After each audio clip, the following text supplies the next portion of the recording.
Hi class, welcome to the second part or the part 2 of our video presentation about torsion. So to start with, let me read the question number 2.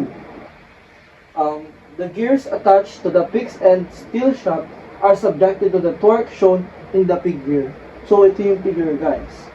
If the shear modulus of elasticity is 80 GPa and the shaft has a diameter of 14 millimeter, so the shaft A has 14 millimeter diameter. Determine the displacement of the tooth P on gear A. The shaft turns freely within the bearing V. So, on this problem, gagamit tayo ng dalawang method. Yung right hand rule at yung method of section. So, simulan natin sa method of section. So, una, magkaka tayo ng section here. Yung sa A. Diba? So, ang nakat natin section about A is here. Method of section.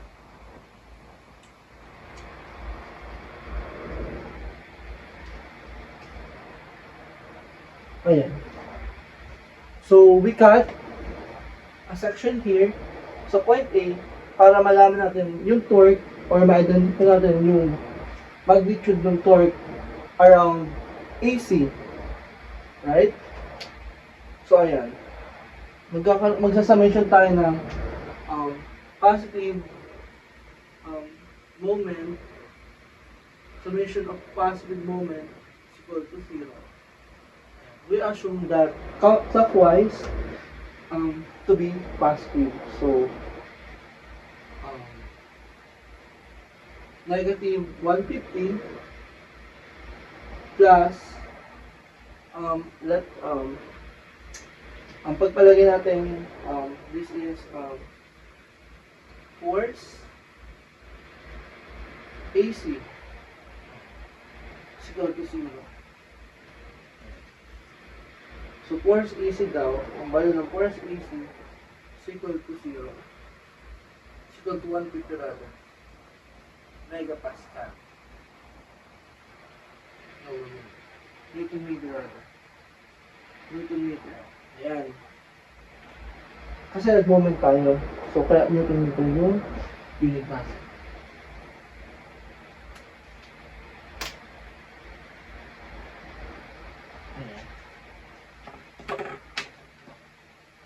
So, magkakat naman tayo ng, drawing na natin siya.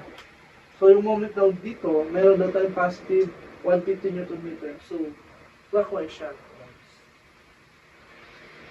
Magkakaroon tayo dito ng FAC is 150 Newton meter. Let's okay, dito naman tayo magkakat ng section around segment C at D. I mean, A and C rather. And then, A, C, and around D. Okay. CD ha. Segment CD. Ayan. Magkakat naman tayo ng section around CD.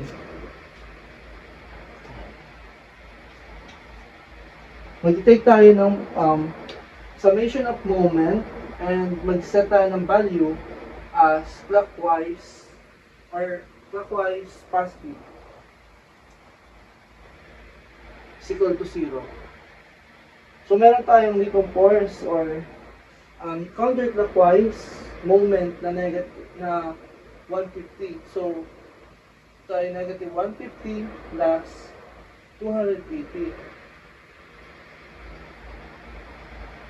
Plus force so mag-assume naman tayo dito ng ng force. So minus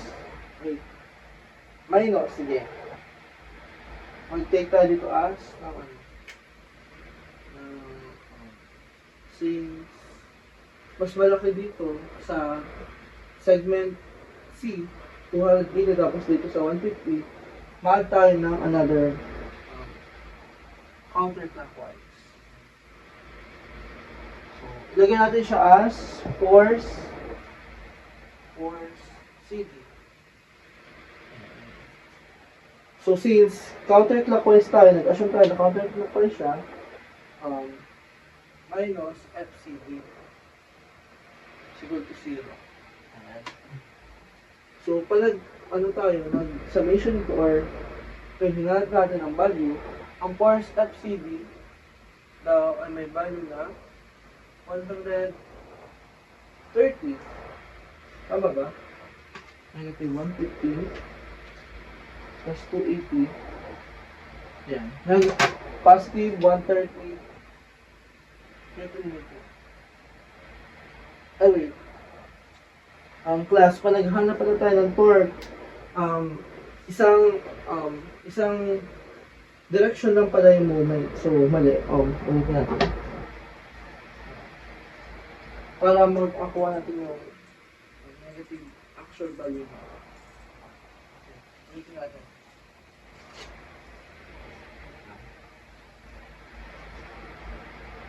Okay. Okay. Pagpalagay natin si 4CD or yung moment here is papunta siya dito sa clockwise. Mag-set tayo ng value or mag-a-assume tayo lagi ng clockwise. Okay. Ayan. So magiging negative 130 Newton meter siya. Okay. Negative 130 Newton meter. Gets? So nakakasunod guys. Okay, magkakat naman tayo ng section on segment D and E. Magkakat naman tayo ng section on segment D and E.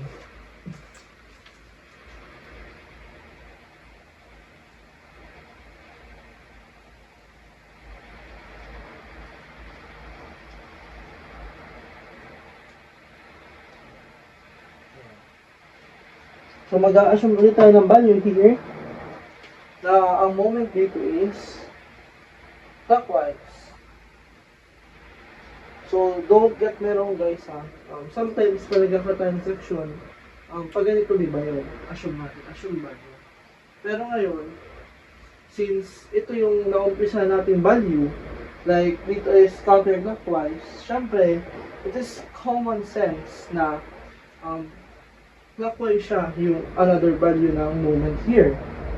So, ayan. Dahil clockwise yung simulan natin set of assumption, so magkakaroon tayo ng assumption sa lahat ng cutting section natin na clockwise siya. So, bahala na yung magnitude mag-tell kung tama ba yung assumption natin or mali by using the negative sign.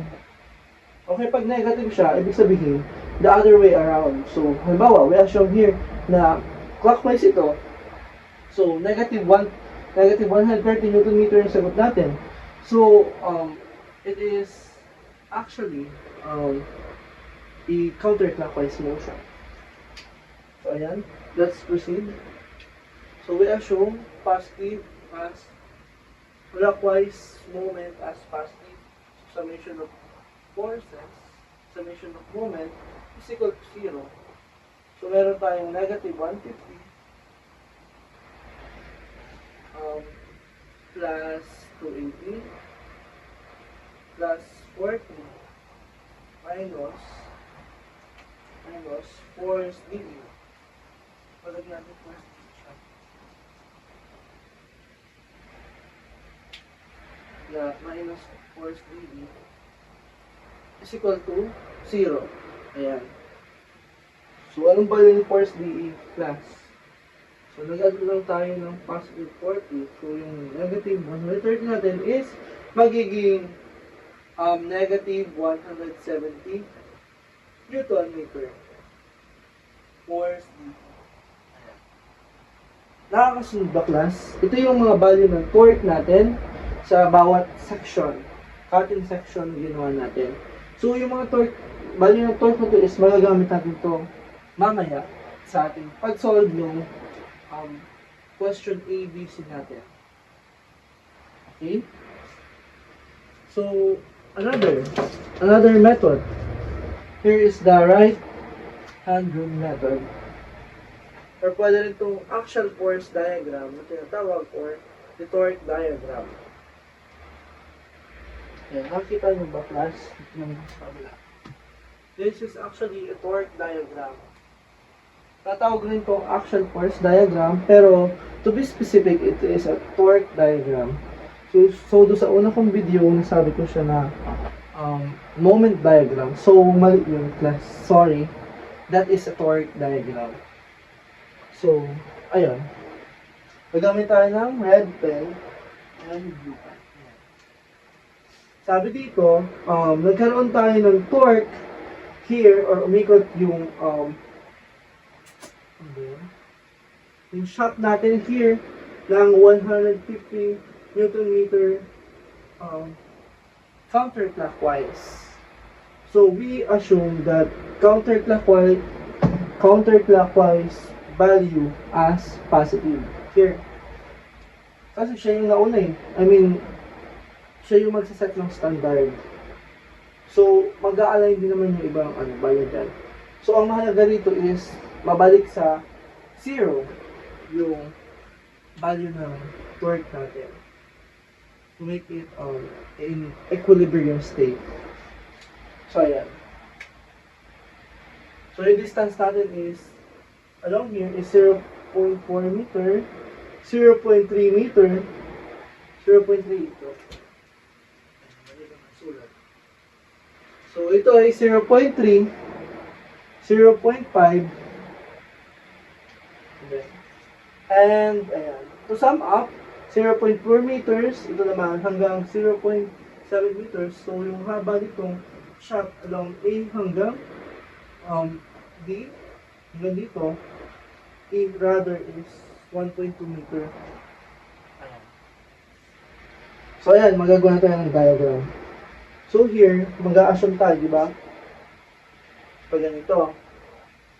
We set here, dito yung parang double-headed arrow natin. So, pag ganito yung, niya,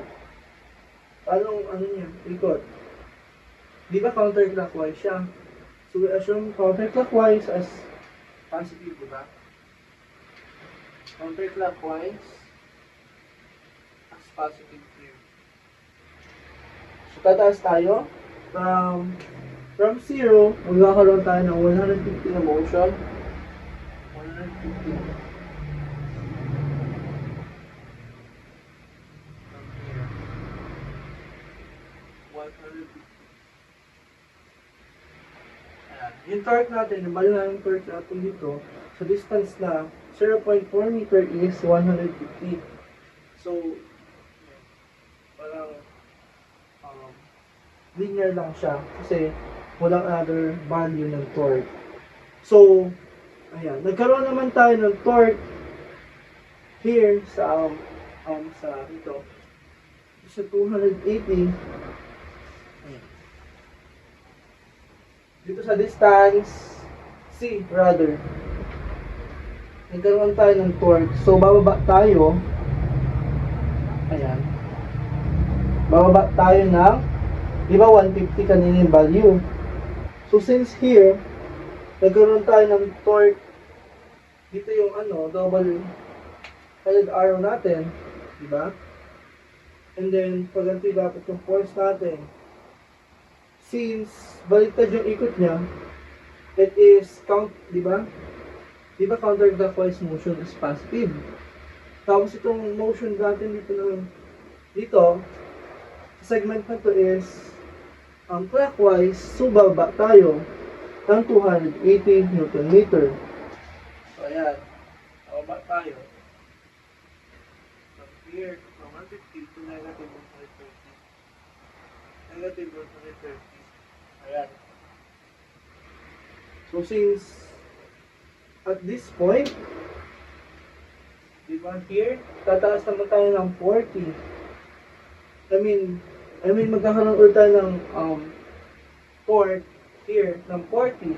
So, since clockwise siya ulit, bababa ulit tayo ng 40. Okay.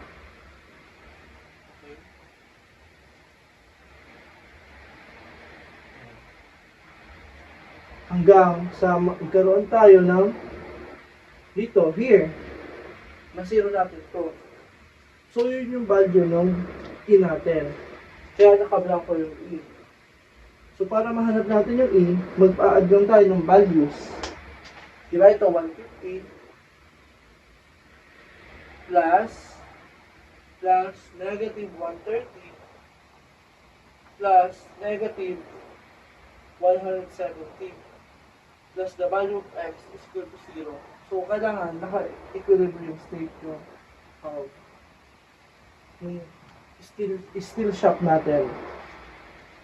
So, yung value ng x natin is 170 Newton meter. So, tama. Kasi nagtigil tayo sa negative 170. Negative 170. So, masisira ulit natin yan sa distance na to. 1.2 meter. Diba? Nagets nyo ba? So, here is our diagram. Torque diagram. Or action force diagram. Ayan. So, pwede na tayo mag-solve ng mga problems na nasa question natin. So, for A, solution muna natin. So, ano nga bang hinahanap natin? Determine the displacement of the toothpick on gear A. The shaft turns freely within the bearing B. So, ayan. Masasolve natin to. Maghanapin muna natin yung angle of twist natin. So, recall lang, yung angle of twist natin, may formula siyang TL over JG.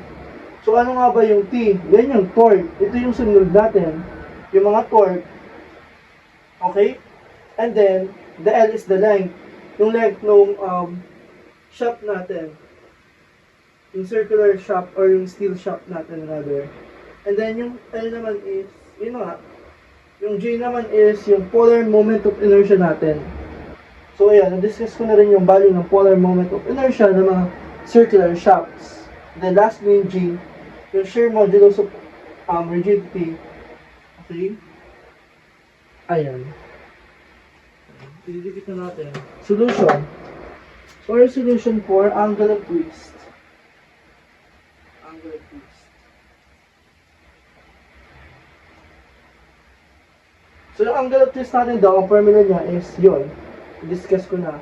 So, ang value ng J natin dito, according to the problem, is pi over 2 times, ito yung, ano to, di ba 15 yung diameter nito, nung shaft natin, shaft A, shaft ba?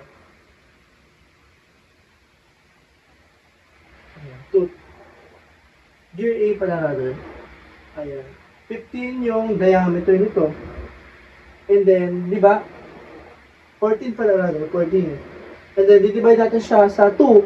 So, magkakaroon tayo ng 7.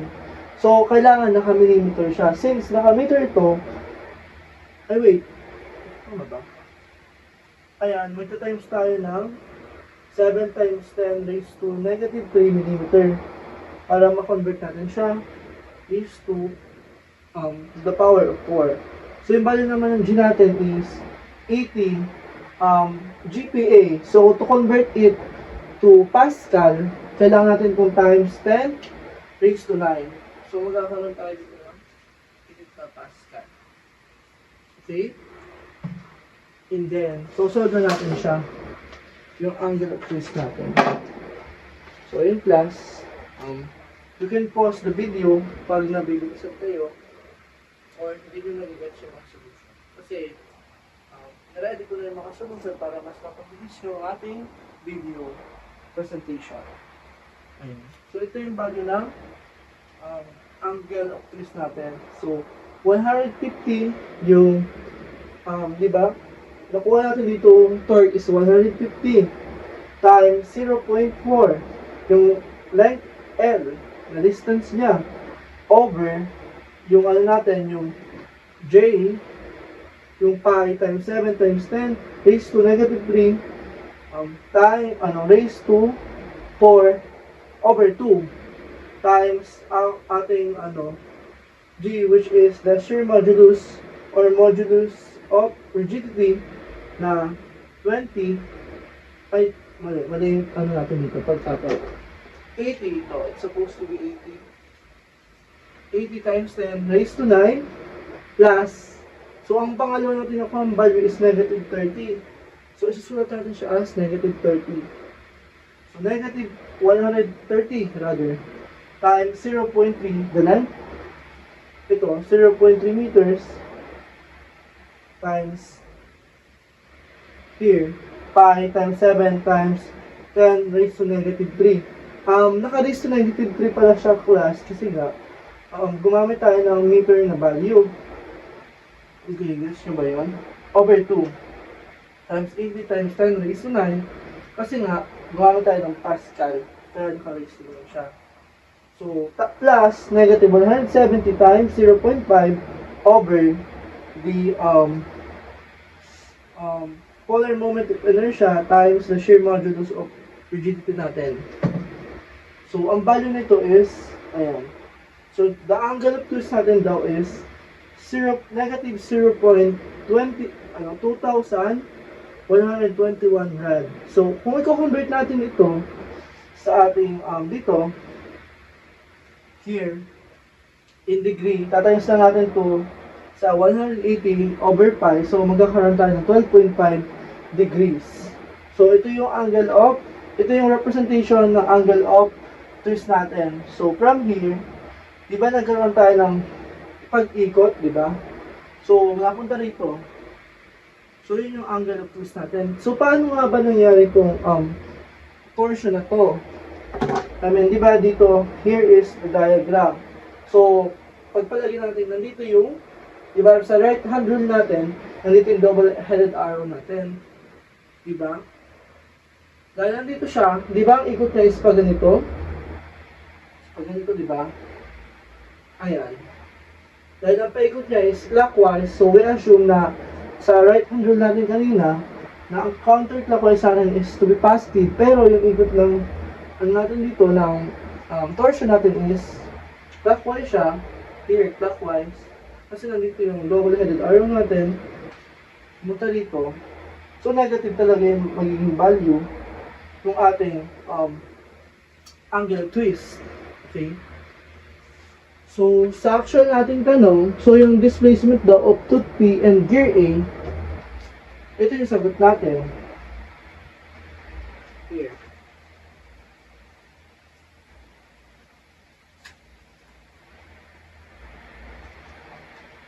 Ayan. Displacement of tooth P on gear A.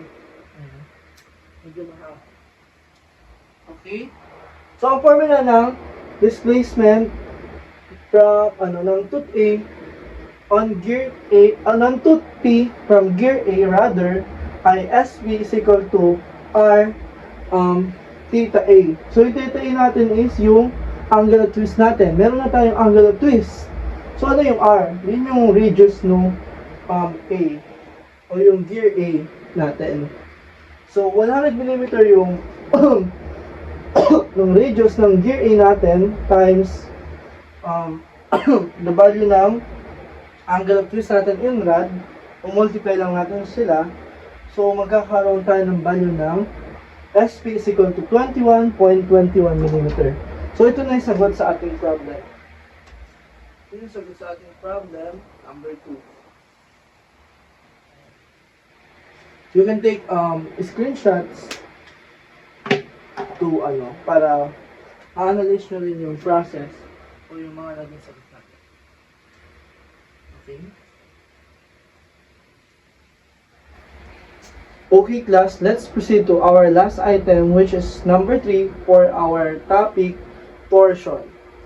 So, number 3, two steel shafts with the shear modulus or modulus of rigidity to 72.2 GPa are connected to a coupling disc B and to fixed support A and C, where segment AB is a hollow shaft with an inner diameter of 25 mm and a segment BC is a solid shaft. So ayan, so sa question na to guys, magkakaroon tayo ng dalawang approach, which is magkaiba yung formula kasi ng shallow shock and ng solid shock. So ayan. For the loading shown, determine A, the reaction at each support. So kaya dalawa yung magiging reaction doon. So B, the maximum shearing stress in shaft AB, and lastly, the maximum shearing stress in shaft BC. So sa problem na to guys, magkakaroon tayo ng compatibility equation using our formula dito sa baba. So ayan. So sa compatibility equation natin,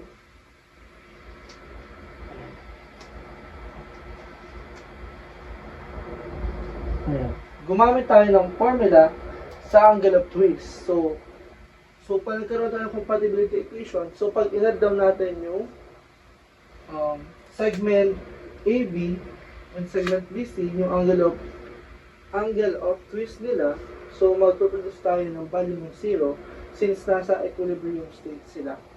So T, torque AB times time AB over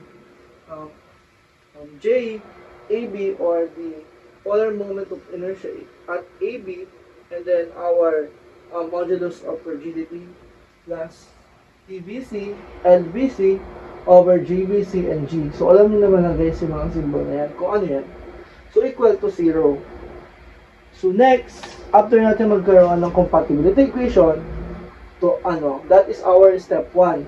So our step 2 is magkakaroon tayo ng equilibrium equation.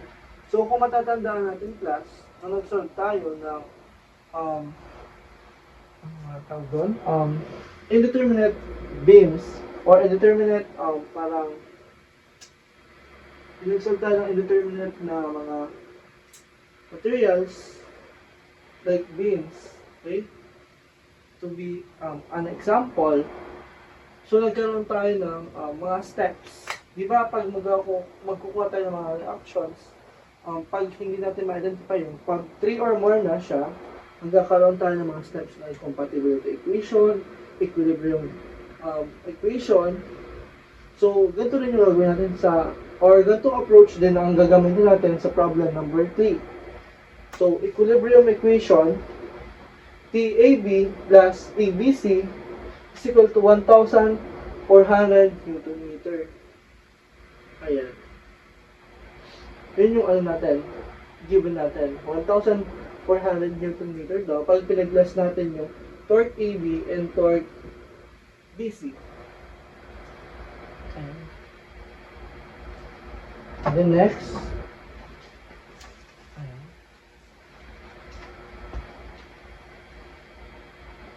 So polar moment of inertia naman, plus.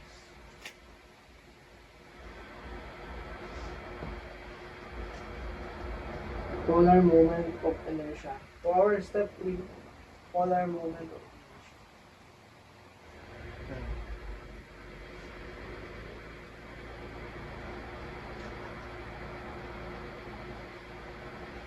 Okay. So our polar moment of inertia, kailangan muna natin hanapin yung value ng yung polar moment of inertia. So step 3 natin yon. So sa shaft AB or hollow, may formula tayong pi over 32 times the outer diameter raised to 4 minus inner diameter raised to 4. So since ang outer diameter ayon sa given natin is 50 mm and the inner diameter natin is 25 mm. So ayan, makikita natin sa drawing natin na yung shaft AB daw is hollow. So ito is may parang butas din na circle. So as I have discussed to you on the first part of our video, yung some fibers kasi dito is hindi na nagagamit sa loob or kaya shallow talaga yung shaft dyan. So that are the two pieces. Kaya nasusunod tayo ng shallow.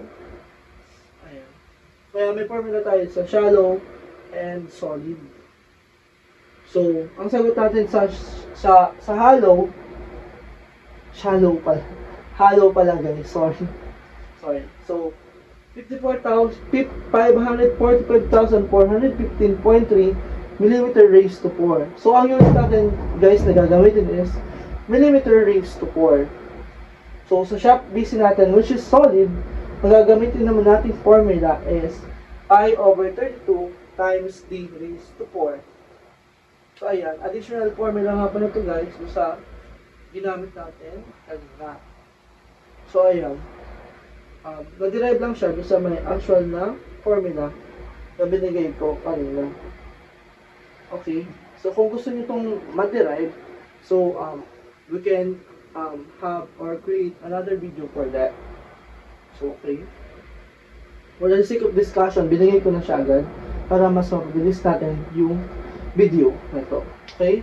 Pi over 32 times 38 millimeter raised to 4. So, ang sagot natin dito ay 162,381.7 millimeter raised to 4. So, after natin makuha yung polar moment of inertia natin, since complete na natin yung mga given natin, makakuha na natin yung value. So, yung sagot natin. Okay, the reaction at each support. So, ang tanong sa A is, ano nga bang reaction at each support? Ito natin lagay sa taas. Okay. So, ano nga bang reaction at each support? Okay, for our question A.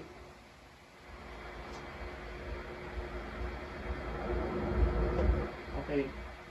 For shop AB, so, shear AB max is equal to torsion times R AB times modulus of rigidity AB. So, ayan, ang makukuha natin answer dyan is 1,105 Newton meter. And then, sa shock BC naman is, ano to? Torsion din. It's not torsion. It's shear. Shear BC maximum shear BC is equal to TBC times R radius of BC and then the modulus of rigidity ng BC. So, ang magiging sagot natin dito is 295 Newton meter. So, mahalaga itong, so ito na yung sagot sa A natin, sa question A natin. So, mahalaga ito kasi gagamitin natin to sa pangalawang question. So, ayan. For our question BC, ito yung sagot nila. Okay. What is the shearing stress in shop AB? So, ano nga ba yung shearing, formula ng shearing stress? Ibang shearing stress natin or torsional shear stress. So, yun na lang guys ang tatawag natin dito. Torsional shear stress. Kasi baka malito kayo sa terms nito. Kasi meron na tayong shear stress, di ba? Sa unang topics natin. So, torsional shear stress, BC, or the maximum torsional shear stress ng BC natin is equivalent sa torsion AB times radius AB over modulus of rigidity AB. So, is equal to 1,105 times 10 raised to 3 Newton millimeter. Naka-raised to 3 siya kasi nga dapat naka-millimeter yung unit natin para makuha natin yung unit na megapascal or Newton over millimeter squared. Diba? Times 25 millimeter over 45,000